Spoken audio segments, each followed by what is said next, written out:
من الذي حدها؟ كلامنا مع طلاب علم الآن. أي دولة من الدول حدتها على مدار التاريخ؟ من الذي حدها؟ إبراهيم عليه السلام. والذي حفظه الله جل جلاله. هذه حدود ربانية ليس لأحد من الناس دخل فيها.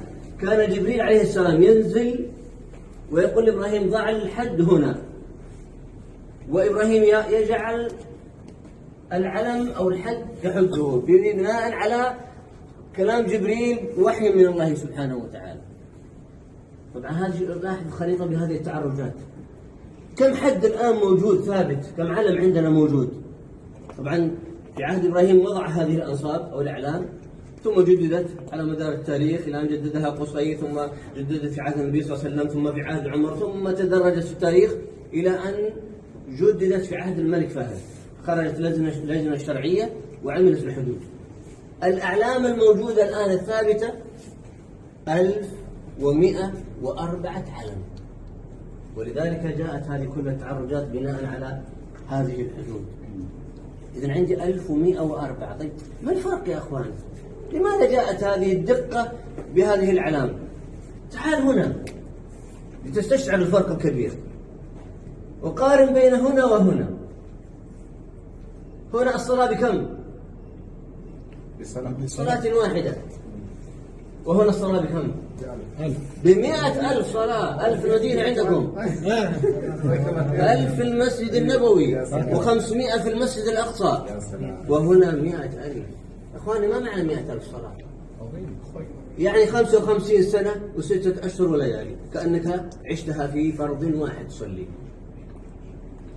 يعني تبقى هنا يوم يومين وتصلي الصلوات كأنك عشت أكثر من عمر نوح عليه السلام. وذلك فضل الله يؤتيه من يشاء. هنا اللقطة لها حكم وهنا لها حكم، هنا الصيد له حكم وهنا له حكم، هنا النبات له حكم وهنا له حكم. طيب هذه الأحكام من الذي وضعها؟ الأحكام والنظام هذا رباني يا أخواني. طيب متى؟ في عهد من؟ قبل أن يخلق الإنسان. عندما خلق الله السماوات والأرض حرم مكة. ولذلك الأصل هنا ما هو؟